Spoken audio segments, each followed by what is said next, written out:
Hey folks, this is Ariel Baruch out of Sierracast TV studio here in central New Jersey, and today I want to talk about nutritional deficiencies. In our previous videos we talk about body mass index, body weight planner, how to first figure out where you stand in terms of if person has an obesity, if person is overweight, where do they stand, and then we focused on setting realistic targets and seeing how can we achieve those targets in terms of how many calories person need to consume, and then we talk about dietary reference intakes and uh, what what are the intakes that needs to what specifically the food person need to have, and then we talk about the simple chart that anybody can do, put together to calculate the amount of calories they consume during the day. It assumes a greater leverage of over preparing foods and taking them with you rather than going out, because it's a lot more difficult to figure out what chef in a restaurant put in the food versus what you put in the food.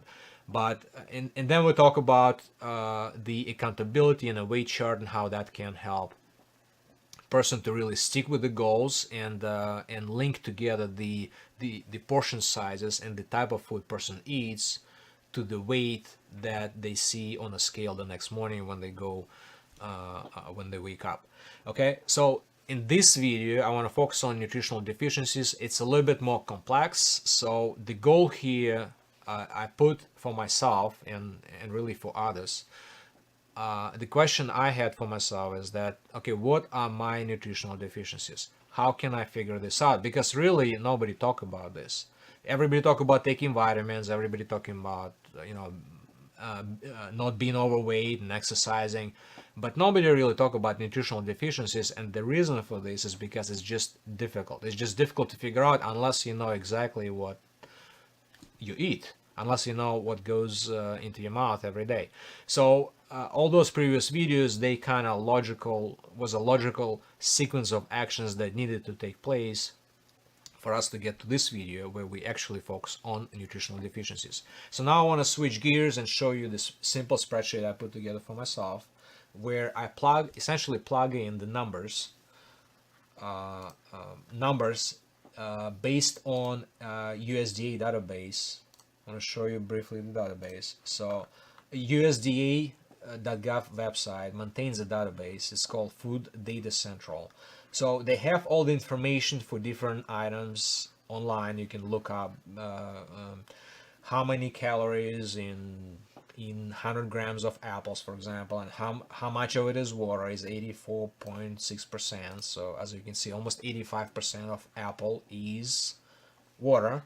But then it shows you the energy. So in this case 55 calories, and I show you a bunch of other stuff, macronutrients, minerals, vitamins, and so on. So but they also have it as a database, and that database I pulled from that government website, and I compiled my own Excel spreadsheet where I essentially selected things that I am interested in, and I plug in those things as an example, just to figure out, okay, in my daily intake, what are the deficiencies? So I plug in the numbers. So in this spreadsheet, for example, you can see I have cucumbers. On that specific day, I used 60 grams of cucumbers, 120 grams of tomatoes, carrots, sunflower oil, apples, blueberries, bread, broccoli, cabbage, celery, cereal, I'm sorry, chicken breast, used coffee, used collards, greens, used eggs, used lettuce, and so on. So seeds, nuts, and so on. You can see there's a list that's pretty big. So it's a fairly decent list of things that person would eat. So based on those numbers, and by the way, this specific spreadsheet was done for a relative, a 79-year-old male who lives a sedentary lifestyle, and the goal was to figure out, okay, for this elderly person who lives sedentary lifestyle, and for his specific metrics, how does his nutritional profile look like? What are the deficiencies? So what we found is this. Essentially, we copy from this table, we copy data into this table, so it's a little bit easier to see. So we have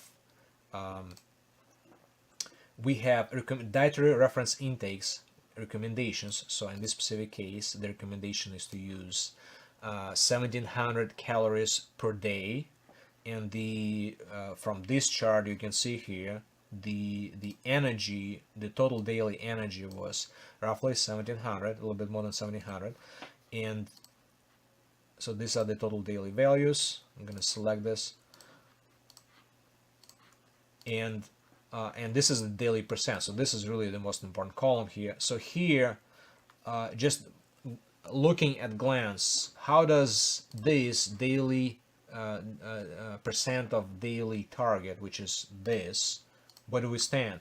And clearly I could see a couple things. First is vitamin D. Vitamin D is low, so the person would have to supplement his diet with the vitamin D. Another thing I can clearly see is in this specific diet is that